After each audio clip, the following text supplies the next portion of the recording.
د واکمن ګوند پاکستان تحریک انصاف په ضد اپوزیشن ګوندونه به نن اسلام آباد ته ورټولېږي او په ملک کې د روانې ګرانۍ په ضد به جلسې کوي. په دغه لړ کې نن د ملت پاله ګوند عوامي نیشنل پارټۍ کارکنان خو د ایمل ولي خان په مشرۍ کې ځانونه اسلام آباد ته رسولي دي، چېرته چې د وړاندې د جمعیت العلماء اسلام کارکنانو پر لت وغلي دي او نن د شپې به ورته د مسلم لیگ نون پلویان هم ځان رسوي. دغه رنګ د خیبر پښتونخوا د قومي وطن پارټۍ کارکنان خو د آفتاب احمد خان شیرپو په مشرۍ کې جلسې ته روان شو.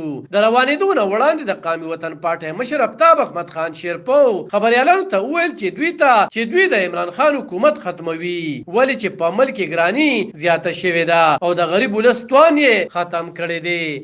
عمران خان خو دا وایي چې په جلسې کوي، وایي چې په د خیال چې جلسو سره به د حکومت ختم شي، بچ شي، خو هغه نشي بچ کېدی. په حکومت تبدیلی یا مقابله په اسمبلی کې دننه ده، اسمبلی نه بهر نه ده. نو دې لحاظ سره ان شاء الله تعالی په یو څو ورځې کې دننه به عمران خان د حکومت خاتمه. نو هغه سپیکر پکار دی چې غیر جانبدار وي، هغه د یو ورکر په حیثیت ورکر په شان کار وکړو او دا اغلنو پکار دا هغه چې کوم خلاف ورزي کړی ده هغه داسې پرېښودل نه دي پکار. ان شاء الله تعالی د دې خلاف به هم مونږ واضح یو عمل وباسو.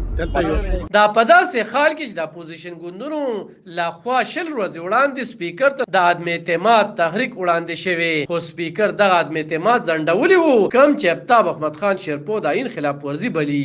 دا په دې ځای موږ ابتدا وکړه او دا زموږ قوم سره یو عهد و د قوم چې کوم پریشانه کړي دا غیر لپاره موږ میدان ته روتي روبه اسلام آباد ته او ان شاء الله تعالی د دې حکومت په خاتمه کوو، ځکه چې دوی د قوم ته ډېر دامره پریشانه کې اچولې دا قوم چې هغوی په خپلو خپلو نشو دی او دې په کم څلور کالو کې چې دوی را کم طریقې سره ګراني راوسته او هر یو سړی پریشانه کړو. بلخوا د پاکستان تحریک انصاف چیرمن او وزیر اعظم عمران خان تېره شپه ویلي وو چې د حکومت په ضد د نړیوالو ادارو لخوا سازش شروع دی، په کومه کې چې دننه خلک شامل دي. خدای نه د پړای کړي چې دننه په ملک کې کم خلک د په وینا په سازش کې شامل دي.